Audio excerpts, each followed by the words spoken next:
मंडळी, उत्साहाचा, प्रकाशाचा आणि आनंदाचा सण अर्थात दिवाळी. यंदा नोव्हेंबरमध्ये ही दिवाळी आलेली आहे. पण दिवाळी नक्की कोणत्या तारखांना आहे? भाऊबीज कधी आहे? पाडवा कधी आहे? लक्ष्मीपूजनाचा शुभमुहूर्त काय आहे? प्रत्येक गोष्ट जाणून घेऊया. पण त्याआधी चॅनलला सबस्क्राईब करा आणि आमच्या फेसबुक पेजलाही फॉलो करा. मित्रांनो, वर्षभर सगळेजण या सणाची वाट बघत असतात. दिवाळी म्हणजे उत्साहाचा सण, आनंदाचा सण. दिवाळीमध्ये प्रत्येकाचे वेगवेगळे प्लॅन ठरलेले असतात. कुणी कुठे गावाकडे जाणार असतं, कुणी कुठे सहलीला जाणार असतं, कुणाच्या घरामध्ये नवीन खरेदी होणार असते.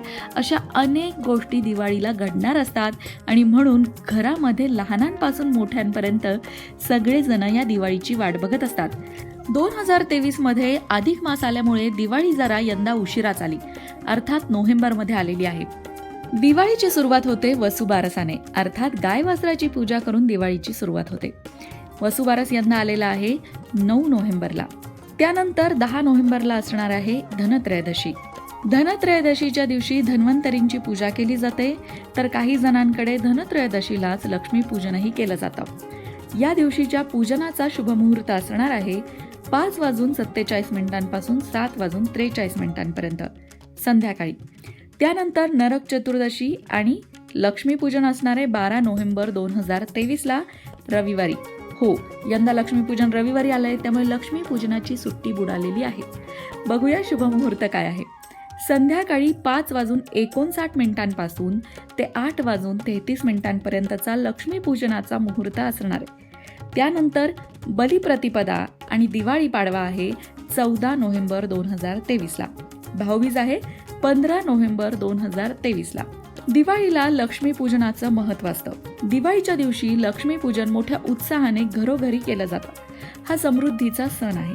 लक्ष्मीपूजन करून माता लक्ष्मीचा आशीर्वाद मिळवला जातो आणि वर्षभर आपल्याकडे माता लक्ष्मी कायम राहावी, धनधान्याची कमतरता पडू नये अशी प्रार्थना लक्ष्मी मातेकडे केली जाते. दिवाळीपूर्वी घराची साफसफाई करण्याची परंपरा घरोघरी आहे. दिवाळी आधी घराच्या भिंतींना रंग दिले जातात, घर सजवलं जातं. एकंदरीतच उत्साहाचं वातावरण घरोघरी असतं. या उत्साहाला तुमच्या घरात आत्तापासूनच नक्कीच सुरुवात झाली असणार आहे, कारण आता नवरात्र झाली, कोजागिरी झाली की दिवाळीचे वेध लागतात आणि मग दिवाळीत काय घ्यायचं, काय नाही घ्यायचं, घर कसं सजवायचं, घर कसं स्वच्छ करायचं याचं नियोजन करायला सगळ्याच घरांमध्ये सुरुवात होते. दिवाळीच्या दिवशी लक्ष्मीपूजन करण्यासाठी एका चौरंगावर लाल वस्त्र अंथरावं आणि त्यावर माता लक्ष्मीची मूर्ती ठेवावी. कलश स्थापना करावी. त्याचबरोबर हा कलश कशावर स्थापन करायचा आहे, तर तांदूळ खाली मांडायचे आहेत आणि त्यावर कलश स्थापन करायचा आहे. आणि त्यानंतर विधिवत गंध, अक्षदा, धूप, दीप, फुलं, नैवेद्य हे सगळं अर्पण करून लक्ष्मीपूजन करायचं आहे. हे लक्ष्मीपूजन करत असताना घरात, दारात सगळीकडे सुंदर सुंदर दिव्यांची आरासही करायची. हे दिवे लावताना, प्रत्येक दिवा लावताना आपल्या मनातही तो प्रकाश पसरू दे अशी प्रार्थना करायची. हा प्रकाश आपल्या मनातला अंधकार दूर करेल अशी आशा बाळगायची आहे. त्याचबरोबर दिवाळीच्या दिवशी गणेश आणि लक्ष्मी यांचं पूजन केलं जातं. त्याचबरोबर लक्ष्मीचं स्वरूप असणारे आपल्या घरात जे काही सोन्याचे दागिने असतील किंवा चांदीच्या वस्तू असतील त्या सगळ्यांचंच पूजन लक्ष्मी पूजनाच्या दिवशी केलं जातं. दिवाळी उत्सवाच्या पहिल्या दिवशी घर आणि कार्यालयीन परिसराला साफसफाई करून सजवलं जातं. धन आणि ऐश्वर्याचं प्रतीक असलेल्या देवी लक्ष्मीसाठी दारात रांगोळी अवश्य काढावी. पारंपरिक चिन्हांनी ही रांगोळी सुशोभित करून माता लक्ष्मीचं स्वागत करावं. तिचे दीर्घ प्रतीक्षेनंतरचे आगमन दर्शवण्यासाठी घरात तांदळाचे पीठ आणि कुंकवाने छोटे छोटे पदचिन्ह काढले जातात. रात्रभर दिव्यांची आरास केली जाते. हा दिवस अतिशय शुभ मानला जातो. या दिवशी गृहिणी सोनं आणि चांदीची भांडी खरेदी करतात. भारतात कुठे कुठे पशुधनाचीही पूजा केली जाते बरं का. धनत्रयोदशीच्या दिवशी धन्वंतरींची पूजा केली जाते. धन्वंतरी हे आयुर्वेदाची देवता आहेत. त्यांचा जन्मदिवस हा धनत्रयोदशीला आहे, म्हणून या दिवशी त्यांची पूजा केली जाते. त्याचबरोबर या दिवशी मृत्यू देवता यमाचंही पूजन केलं जातं. त्यासाठी रात्रभर दिवे त्यांच्यासाठी लावले जातात. यमदीपदान असंही त्याला म्हणतात. दिवाळी हा प्रकाशाचा सण आहे. भगवान बुद्धांनी सुद्धा म्हटलं आहे, आपो दीपो भवः, म्हणजेच तुम्ही स्वतःच प्रकाशरूप व्हा. सगळे वेद आणि उपनिषद हेच सांगतात की तुम्ही सारेच प्रकाशमान आहात. तुमच्यापैकी कोणी प्रकाशित झाला आहात, तर कोणी अद्याप व्हायचे आहात. पण सगळ्यांमध्ये प्रकाश आहे प्रकाश देण्याची क्षमता आहे. दिवाळीच्या दिवशी आपण सगळेच अंधकाराला दूर सारतो. अंधकार मिटवण्यासाठी केवळ एक प्रकाशाची तिरीप पुरेशी नाही, तर त्यासाठी संपूर्ण समाजाला प्रकाशित व्हावं लागेल. परिवारातील केवळ एक सदस्य प्रसन्न असेल तर तेवढंच पुरेसं नाही, प्रत्येक सदस्याला प्रसन्न चित्त व्हावं लागेल. जर एक सुद्धा नाराज राहिला तर बाकीचे सगळे प्रसन्न कसे राहू शकतील? म्हणूनच प्रत्येक घराला प्रकाशमान करण्यासाठी दिवाळी आहे. दुसरी गोष्ट म्हणजे आपल्या सर्वांच्या आयुष्यात आचरावी लागेल ती म्हणजे माधुर्य. इतरांना केवळ मिठाई वाटू नका, तर सगळ्यांना तो गोडवा वाटा. दिवाळीचा सण आम्हाला हेच सांगतो की जर कुणाबद्दल मनात आढी असेल, ताण असेल, तर फटाक्यासारखी त्याला उडवून लावा. आयुष्याची परत नव्याने सुरुवात करून उत्सव साजरा करा. दिवाळीच्या दिवशी काही खास गोष्टी आवर्जून कराव्या, जसं की लक्ष्मी पूजनाच्या दिवशी श्री सूक्त, महालक्ष्मी अष्टक या दिव्य स्तोत्र मंत्रांचा जप करावा. ही स्तोत्र म्हणावीत. माता लक्ष्मीला जर तुम्हाला प्रसन्न करायचं असेल तर श्री सूक्त 16 वेळा किंवा महालक्ष्मी अष्टक 11 वेळा अवश्य म्हणा.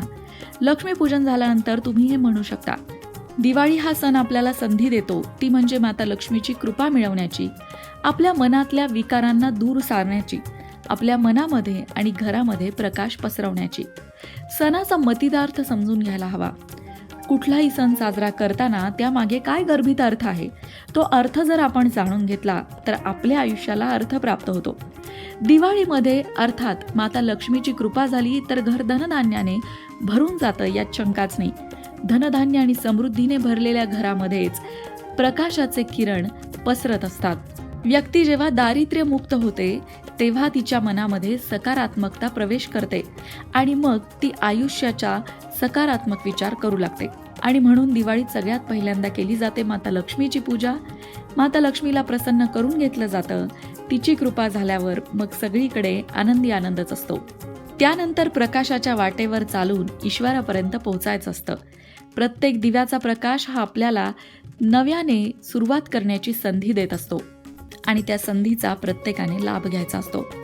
मंडळी, लक्ष्मी पूजनामध्ये तुम्ही कवड्या ठेवू शकता. माता लक्ष्मीला कवड्या अत्यंत प्रिय आहेत.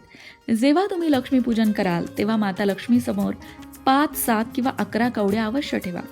हळदी कुंकू वाहा आणि दुसऱ्या दिवशी त्या कवड्या एखाद्या लाल किंवा पिवळ्या रेशमी वस्त्रामध्ये बांधून ती पुरचुंडी तुमच्या तिजोरीमध्ये ठेवा. हा एक ज्योतिषशास्त्रीय उपाय आहे.